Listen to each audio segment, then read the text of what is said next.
Hello friends, आज अपन लंबे समय तक पॉलीमर्स को कैसे याद रख सकते हैं और इनके स्ट्रक्चर देखकर कितनी बातें अपन बोल सकते हैं, वो सब इस वीडियो में डिस्कस करने वाले हैं। किस तरीके से वो किया जाता है, तो स्टार्ट करते हैं। पहला जो पॉलीमर है टेरिलीन और डेक्रोन। सबसे पहली बात होती है मोनोमर यूनिट। तो थाइलीन ग्लाइकोल व ट्रथैलिक एसिड इसके मोनोमर यूनिट है। OH CH2 ट्रथैलिक एसिड जब बेंजीन की 1/4 पोजीशन पर कार्बोक्सिलिक ग्रुप जुड़ा हुआ है तो उसे ट्रथैलिक एसिड बोलते हैं। हो सकता है मोनोमर यूनिट में उनके नाम दे दे, तो आपको वो भी पता होने चाहिए। जब पॉलीमराइजेशन होगा तो यहाँ से H और यहाँ से OH बाहर होगा, H2O का मॉलिक्यूल, और पॉलीमर का फॉर्मेशन होगा। अब इस पॉलीमर के स्ट्रक्चर को देख के आप कितनी बातें बोल सकते हो। सबसे जो पहली बात है, इस पॉलीमराइजेशन के थ्रू दो डिफरेंट टाइप की मोनोमर यूनिट कंबाइन हुई हैं, तो इसे बोलते हैं कोपॉलीमर। तो टेरिलीन के बारे में बोल सकता है कि टेरिलीन है कोपॉलीमर। पॉलीमर है, उसकी जो स्ट्रक्चर है उसमें एस्टर जो यूनिट है वो बार बार रिपीट हो रही है। एस्टर बोले तो OC+O+R, ये होती है एस्टर यूनिट, ये बार बार रिपीट हो रही है, इससे बोलते हैं पॉलीएस्टर पॉलीमर। नेक्स्ट जो है H2O का मॉलिक्यूल बाहर हुआ है पॉलीमराइजेशन के थ्रू, तो इसे बोलते हैं कंडेंसेशन पॉलीमर। एनसीईआरटी में दे रखा है, इसे स्टेप ग्रोथ पॉलीमर भी बोलते हैं। तो ये सिंपल सी बात है, स्ट्रक्चर देख के अपन बहुत सारी बातें बोल सकते हैं। नेक्स्ट है वहाँ गिलपटर, एथाइलिन ग्लाइकोल व थैलिक एसिड। टेरिलीन और गिलपटर में थोड़ा सा डिफरेंस ये है कि वहाँ जो मोनोमर यूनिट थी वो ट्रथैलिक एसिड थी और यहाँ थैलिक एसिड है, और इसके स्ट्रक्चर में भी थोड़ा सा परिवर्तन यह है कि वहाँ 1/4 पोजीशन पर कार्बोक्सिलिक ग्रुप था और यहाँ 1/2 पोजीशन पर कार्बोक्सिलिक ग्रुप है।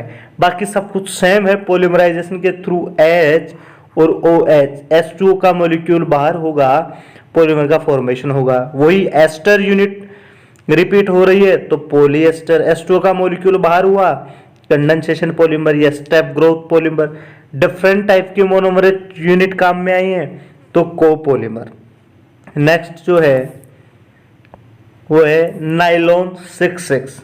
नाइलॉन 66 के मोनोमर यूनिट एडिपिक एसिड व हेक्सामेथाइलिन डाइएमीन। स्ट्रक्चर COOH CH2 का whole 4 COOH plus NH2 CH2 का होल 6 NH2।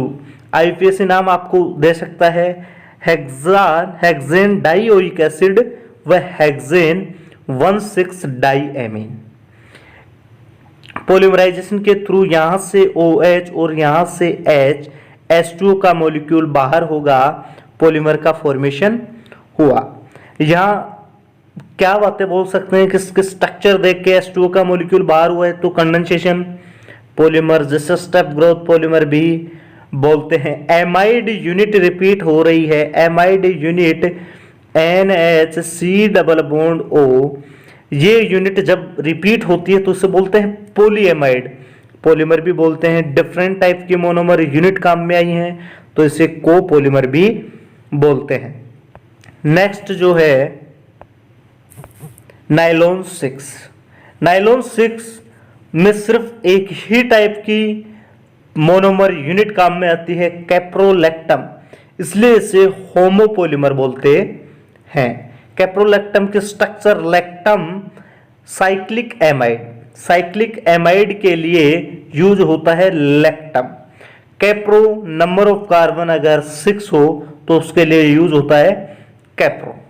जब हीट की प्रेजेंस और H2O वेपर की प्रेजेंस में हीट किया जाता है तो पॉलीमर का फॉर्मेशन होता है। सिंपल मोनोमर यूनिट पहले यहां से बॉन्ड ब्रेक होगा, मोनोमर यूनिट बनेगी, बाद में सिंपली एडिशन होगा, तो इसलिए इसे एडिशन पॉलीमर बोलते हैं। एनसीईआरटी में जो दूसरा नाम दे रखा है वो है चेन ग्रोथ पॉलीमर। यहां से रिंग ओपन हुई है तो रिंग ओपनिंग पॉलीमर भी इसे बोलते हैं। यहाँ पर भी जो नेक्स्ट जो मोनोमर यूनिट होगी वो यहाँ कंबाइन होगी सी डबल बॉन्ड ओ, ये CH2 एंड इस तरह से। तो ये जो है ये एमाइड यूनिट है, तो इसे पॉली एमाइड पॉलीमर भी बोलते हैं।